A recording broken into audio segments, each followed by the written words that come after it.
ಎಲ್ಲರಿಗೂ ನಮಸ್ಕಾರ. ನಾನು ನಿಮ್ಮೆಲ್ಲರ ಪ್ರೀತಿಯ ರೋಹಿಣಿ ಪಾಟೀಲ್. ಇವತ್ತು ನಾನು ನಿಮ್ಮೆಲ್ಲರಿಗೂ ಗೋವಾದಲ್ಲಿರೋ ಸುಂದರವಾದ ರಾಧಾಕೃಷ್ಣ ಮಂದಿರವನ್ನು ತೋರಿಸುತ್ತೇನೆ.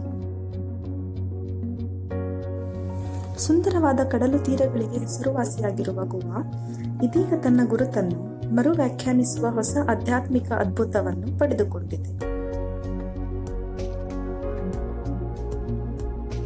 ರಾಧಾಕೃಷ್ಣ ಮಂದಿರವು ರಾಜ್ಯದ ಸಾಂಸ್ಕೃತಿಕ, ಸಾಮಾಜಿಕ ಮತ್ತು ಪ್ರವಾಸೋದ್ಯಮದ ಭೂದೃಶ್ಯವನ್ನು ಉನ್ನತೀಕರಿಸಿದೆ. ಈ ಸುಂದರವಾದ ದೇವಸ್ಥಾನವು ವಾಸ್ಕೋದಿಂದ 5 ಕಿಲೋಮೀಟರ್ ದೂರದಲ್ಲಿರುವ ಬಿಟ್ಸ್ ಪಿಲಾನಿ ಆವರಣದಲ್ಲಿದೆ. ಇದನ್ನು 2023ರಲ್ಲಿ ಬಿರ್ಲಾ ಸಂಸ್ಥೆಯು ಉದ್ಘಾಟಿಸಿತು.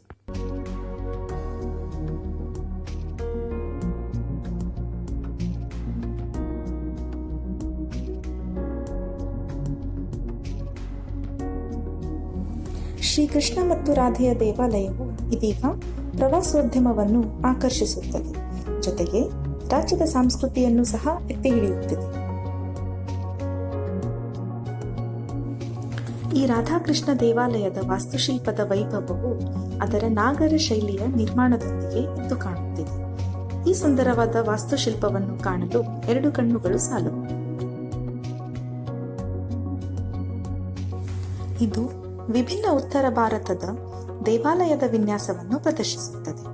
ಪ್ರಾಥಮಿಕವಾಗಿ ರಾಜಸ್ಥಾನದ ಕಿಶನ್ಗಢ್ ಎಂಬ ಪ್ರದೇಶದಿಂದ ಪಡೆದ ಬಿಳಿ ಮಕ್ರಾನಾ ಅಮೃತ ಶಿಲೆಯಿಂದ ರಚಿಸಲಾಗಿದೆ.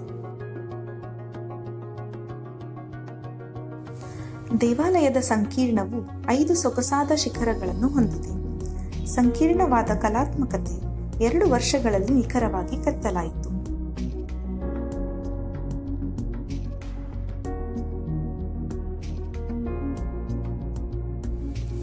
ಹೂವಿನ ಲಕ್ಷಣಗಳು, ಮೊಸಾಯಿಕ್ಸ್ ಮತ್ತು ಪವಿತ್ರ ಚಿಹ್ನೆಗಳು ಸಾಮರಸ್ಯದ ಮಿಶ್ರಣವನ್ನು ಸಂಯೋಜಿಸುತ್ತದೆ.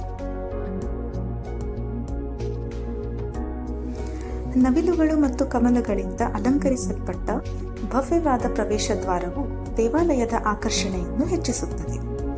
ಜೊತೆಗೆ ಅದರ ಛಾವಣಿಯ ಮೇಲೆ ಕೆತ್ತಿದ ಕಮಲವು ಪ್ರವಾಸಿಗರನ್ನು ಮನಸೆಳೆಯುತ್ತದೆ. ದೇವಾಲಯದ ಮುಂಭಾಗದ ದ್ವಾರವನ್ನು ಸಿಂಹದ್ವಾರ ಅಥವಾ ಸಿಂಹದ್ವಾರ ಎಂದು ಕರೆಯಲಾಗುತ್ತದೆ. ಈ ಭವ್ಯವಾದ ದೇವಾಲಯದ ಮುಂದೆ ಒಂದು ವಿಶಾಲವಾದ ಆವರಣವಿದ್ದು, ಅದರಲ್ಲಿ ಹಲವಾರು ಬಗೆಯ ಹೂಗಿಡಗಳು ಮತ್ತು ಶೋ ಗಿಡಗಳನ್ನು ನಡೆಸಲಾಗುತ್ತದೆ. ಶಿಸ್ತು ಮತ್ತು ಸ್ವಚ್ಛತೆಗೆ ಹೆಸರುವಾಸಿಯಾದ ಈ ದೇವಾಲಯಕ್ಕೆ ನೀವು ಕೂಡ ನಿಮ್ಮ ಕುಟುಂಬದವರೊಂದಿಗೆ ಬಂದು ದೇವಾಲಯದ ಸೊಬಗನ್ನು ಮನತುಂಬಿಕೊಳ್ಳಬಹುದು. ತಮಗೆಲ್ಲರಿಗೂ ಈ ವಿಡಿಯೋ ಮತ್ತು ದೇವಸ್ಥಾನ ಎರಡೂ ಇಷ್ಟವಾಯಿತು ಎಂದು ಭಾವಿಸುತ್ತಾ ಮತ್ತೆ ಮುಂದಿನ ವಿಡಿಯೋದಲ್ಲಿ ಸಿಗೋಣ.